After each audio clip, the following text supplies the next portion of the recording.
Yo, I'm not gonna lie, chat. I seen this pop up in my recommended, and I was like, fuck, man, we gotta watch this. I don't know if this shit's real, but this shit would be crazy.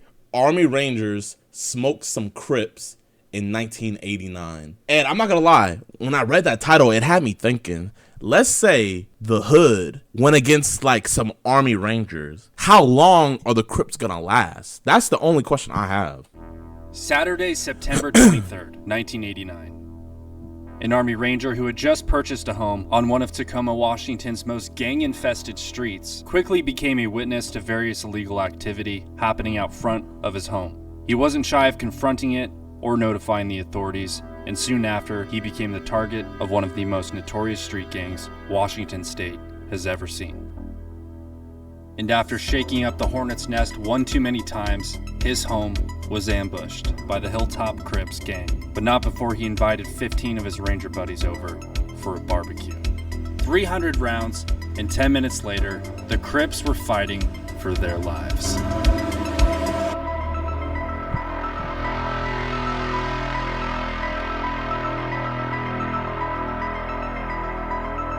In 1989, the neighborhood of Ash Street in Tacoma, Washington was an open-air drug market. Ash Street neighbors consistently called police and called 911 repeatedly and got nowhere. The typical response from police at the time was very mild. Community-oriented policing was a new thing, such as taking bullshit calls and pretending like it's not bullshit. Yes, ma'am. I know you can't sleep when the dogs are barking. But community policing was still viewed with suspicion by veteran cops who came up in the 60s and preferred the old ways, like smacking people in the head with their portable radios. At the time, Tacoma Police Chief Ray Fatelin pushed these new community policing programs so far that the Hilltop Crip Gang rose to power. When the OGs from Westwood like HTC, when we mounted up in the streets 200 deep, when the Park Rangers had a shootout with cats from Ashton, when the Ashleys connected with them Hilltop niggas, had a shootout and chased out from Cali niggas. Damn. You know this shit's real whenever they make rap songs about that shit. That's crazy. They made a rap song about it? Staff Sergeant William Folk of the 2nd Ranger Battalion, 75th Ranger Regiment. Oh, yeah, he killed 20 niggas that night. I could just tell. Chat, how many niggas did he kill that night? Pre-prediction. 69, 34, 6. All I know is a lot of niggas died that night. Just from this man alone. I could... Purchased his home on Ash Street in hopes that the neighborhood would soon turn around. To protect that investment, he was determined to help push the drugs and gangs out by any means necessary. Which may seem crazy to most people, but Staff Sergeant Folk was not most people. He was an elite operator who at a moment's notice could hit hard and smash fucking everything. You know, Ranger shit. But violence... Whoa, chat, what's that one Clint Eastwood movie where it was like those Asian gang members that lived in his neighborhood and like they were selling drugs and like he went and confronted them. What was that? What's the name of that Clint Eastwood movie? Gran Torino? Yeah. I'm not gonna lie, this is low-key giving me Gran Torino vibes. It was the last thing the staff sergeant wanted, and he remained optimistic. In the summer of 1989, Folk returned from a December deployment in Panama to find the neighborhood worse than when he left. Along with other neighbors who were honest, hardworking people, he formed a neighborhood group that pressed police, demanding action. The neighbors started making signs, protesting, and taking pictures of the drug dealers. Even as the tension on Ash Street rose, Chief Fatelin made a decision he would later regret. Hamstrung by budget constraints and desperately short on the patrol side, he shifted 4 of 6 officers away from the Hilltop Crime Management Team to launch a community policing pilot project. The neighbors on Ash Street reacted with dismay. Under fire from citizens and the city council, a local Tribune covered the controversy, noting efforts by Ash Street neighbors to monitor the drug activity themselves.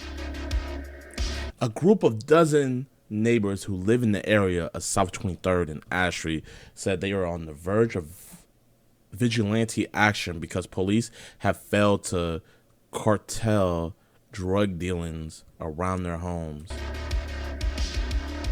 After the News Tribune piece, drug traffic on Ash Street slowed, but only so much. Staff Sergeant Folk was used to seeing more than 100 cars pass through his block on any given day, and after the story appeared, it was down to 20 cars. Folk decided to install a video camera in his upstairs window to record the traffic. He organized a neighborhood barbecue as a show of public unity, set for 3 p.m. Saturday, September 23rd. He invited neighbors, friends, Ranger buddies, and thought nothing more of it. The day of the barbecue, a group of Hilltop Crip gangbangers acknowledged Folk outside of his residence and gave him the gun finger. It came from a car Why? full of Crips. Driving by his house, Why? the index finger pointed, thumb up, a little flip of the hand, and the mouthed words, boom, boom. Why? What did he do? Niggas trying to have a barbecue.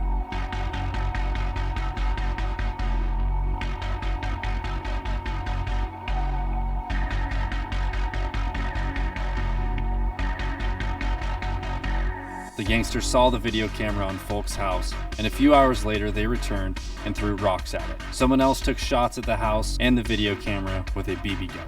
Folk and a few ranger buddies then walked across the street to confront the out-of-shape, chain-smoking gangbangers who think they're hard. Folk told them to stop throwing things at his home and the neighbors' homes, to stop shooting BBs, and to instead turn their lives around and find better ways. Find God. The gangbangers warned him to take the camera out of his window. The gangbangers suggested the staff sergeant didn't know who he was dealing with. The staff sergeant suggested the gangbangers didn't know who they were dealing with. Fuck, They man, then I wish told this was him, "You're history, videotaped. bitch," and told him they were going to burn his house down and light him up as soon as the sun goes down. Folk decided to walk away, and before he returned to his home, he overheard one of the Crips stating, "I'm gonna shoot that army son of a bitch." Folk then walked inside his house. He picked up his telephone, called some more of his ranger buddies from the 2nd Ranger Battalion, and invited them over for a barbecue, suggesting it wouldn't hurt if they came armed. Translation, bring your own bullets. Hey guys, let's have... That's so tough. Damn, isn't it crazy how these army niggas are more gangster than actual gangsters? I've never been more proud to be an American than at this moment right here, right now. Have a barbecue. Okay, well, yeah. What are we gonna smoke? Just some Crips. Oh! Oh! No! He didn't have to snap like that. He didn't have to snap like that. He didn't have to snap like that. He didn't have to snap like that. He did not have to snap like that. Oh, this nigga snapping. Including the few rangers who were already at the barbecue and the rangers called, the total of rangers grew to 15. Folk told them to bring personal weapons and whatever else they had. They came armed to the teeth with handguns, shotguns, and rifles. Folk was armed with a Browning 9mm and a Colt Python 357 Magnum. Fucking Magnum. Who's the gangster now, bitch? Over a couple beers, Folk pitched to his buddies a defensive operation of his home. Stake out locations and wait. No first moves. If police come, disarm immediately, cooperate, and assist. And all of his buddies joyfully agreed and were fucking down. They thought maybe nothing will happen, but if it does, zero tolerance for dudes shooting gats and smoking Swisher Sweets. As the sun went down, the Rangers dispersed into their defensive positions, alert and observant of any and all activity inside and outside the perimeter of the house. A few hours had passed as the Rangers held their positions. One Ranger observed a vehicle approaching in the distance at a slow rate of speed, at which point the vehicle shut off its headlights. Folk, with his Magnum in hand, returned the favor and turned out the lights in his house and in the yard. At 9:20 p.m., as the vehicle approached, someone within the vehicle fired a shot into the air. The house was now taking fire from the rear, where, according to police reports, small caliber automatic gunfire was heard. The Rangers opened a shit ton of fire, but so did the Hilltop Crips. One of the Rangers, William Edwards, was posted on the front porch. When the shooting started, he hit the ground as a bullet slammed into the wall beside him. He and other Rangers returned fire, seeing figures running amongst parked cars on the other side of the street. Ranger Russell Nolte, posted in the backyard, crawled forward as a shot hit the back of the house 3 feet over his head. Ranger Burr Settles was posted upstairs by the infamous controversial fucking video camera as a shot came through the window. The bullet grazed his head and he received... Bro, this is fucking real life. This is real life Nuketown right now, chat. This is how me and my homies were whenever the bomb was inside of one of the houses. And we were like, bro, we're just camping out inside the house. I had upstairs. My homie had the back over at the staircase. My other homie, he had garage. We had 2 people posted at garage. 2 people posted at garage. Then you gotta have somebody in kitchen. You gotta have somebody in kitchen, chat. Because they run through the back and come in through the side. They don't check no angles, bro. Chat, back then, they didn't check angles. Big. Bro, they literally still in my whole playbook from back in the day. These niggas want to beat me so bad, chat. multiple lacerations on his face from the shattered glass. Numerous muzzle flashes were now seen from the east. There were at least 16 shooters in 3 different locations. The Rangers again returned fire, while outside the assailants took cover amongst the parked cars, shooting over. Okay, wait, chat. Actually, I'm not gonna cap. Even though this is IRL and everything, I gotta call out the bullshit where the bullshit is. These niggas are camping, bro. Like, bro, like, don't get me wrong. I get it. You're defending your home and everything, but, bro, you can't camp. Respect the ones. Run outside. Run around. Bing, bing, bing. Run around and shoot. You can't camp inside, bro. I know there's no respawn and shit, but, bro, you can't. Bro, chat. Stop the cap. Bro, chat, bro. We really respecting this right now? They're dead ass spawn killing. The niggas are pulling up to them, and they're just smoking them from inside. They have all the cover. Bro, chat, are we really respecting this right now? W camp? Nah, I'm just fucking around. In the east, there were at least 16 W camping. different locations. The Rangers again returned fire, while outside the assailants took cover amongst the parked cars, shooting over their shoulders, ducking down, shooting blindly. You know, stupid shit like that, like gangsters do. At this time, a neighbor taking cover on her kitchen floor dialed 911. And just like the famous Wild West shootout at the OK Corral, it was over in minutes. 10 minutes, to be exact. The first police car came down the middle of the street, cherries and berries on, with his siren blaring. How many niggas died? The Rangers dropped their weapons, but as that first patrol... Chat, pre-predictions. How many Crips got smoked? I'm gonna say 8. Pre-prediction 8. 69. Okay, bro. There wasn't 70 niggas outside their house, okay? Let's be realistic. I'm gonna say at least 8 got smoked. Easily. Okay, I'm seeing 3, 20, 15, 13, 9, 4. Okay. Patrol car arrived on scene. One of the Hilltop Crip gang members popped a round off, sending the patrol car reversing out of the scene so quickly, smoke was seen coming from the rear tires. Officers in the car reported hearing 50 to 60 shots in less than 1 minute. Shortly after, more cops pulled into the block and the gangbangers ran. As other police units arrived in the area, suspects were seen fleeing the scene, pursued, and some caught and detained.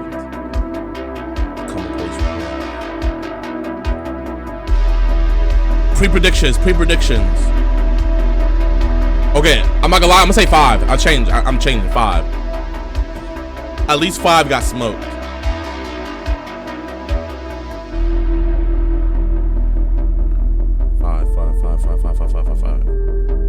Five. The aftermath. 5. The unarmed staff sergeant walked out the back door to his driveway and the alley behind his house. He felt someone behind and didn't fight. A hand shoved his head down and a voice ordered him to the ground. One gang member by the name of Frankie Strickland was cornered by a police canine and found to be in possession of 16 rounds of 9mm. He said he was holding them for a friend but couldn't remember the friend's name. You know, like a fucking liar. He also said the same thing. Wait. To be fair, sometimes I hold people's guns and I don't remember their names. And I'm just holding it to them until they get back, bro. So I'm gonna give him the benefit of the doubt, you know? I'm not gonna call him a liar. About the pistol he was carrying. It was for a friend. Another suspect was carrying copper-headed rounds for a gas gun. Once the situation was under control and the officers learned about the Rangers' defensive operation, the responding sergeant of the Tacoma Police Department wasn't too happy about it. He lectured Folk and the other Rangers for not calling the police for assistance until shots were fired. Felt that the situation may have been avoided by calling 911 prior to the shooting getting 911 wasn't doing out of what nothing. was quite possibly a 35-man gunfight with over 300 rounds shot in the dark. 35? Oh my, that's crazy. That's crazy. No one was reported to be killed or injured. What? Round shot in the dark. No one was reported to be killed or injured. Oh, what the? Bro, these niggas fighting on rookie, bro. What the? Boo! Boo, bro. You can't do all that shit.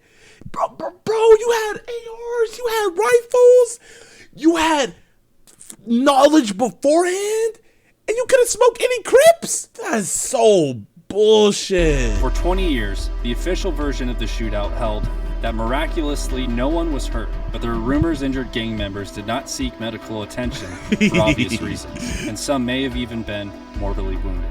And according to Folk himself, during the firefight, one gang member rushed towards Folk's house. I guess he thought he was gonna John Wayne it, Folk remembered. One of the Rangers took aim and hit the gangster in the shoulder. The attacker staggered back and ran away. The moment goes unmentioned in police reports and witness accounts of the time. Unverified gossip holds that the wounded man was treated at a Seattle area hospital, over an hour away from Tacoma.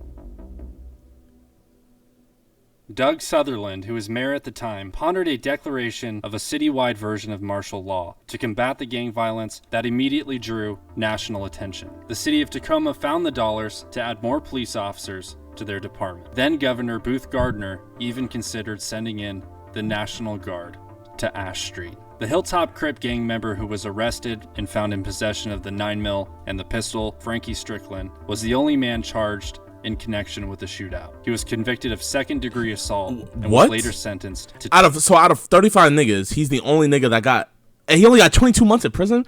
Bro, shut the whole town down. 22 months. Shut the whole police department down. The military officially considered the incident a matter of self-defense for the off-duty. As they should. On February 9th, 2010, Tacoma police and FBI launched a major crackdown on the Hilltop Crip gang and charged 32 members with up to 50 crimes, everything from theft to attempted murder and drug sales. A few years back, a Tacoma police officer said something about the shootout. He said it was the single most important incident in Tacoma that caused a change in police policies and practices. Staff Sergeant William Folk never moved away from Ash Street, and as he predicted, he was never promoted and left the Army in 1993.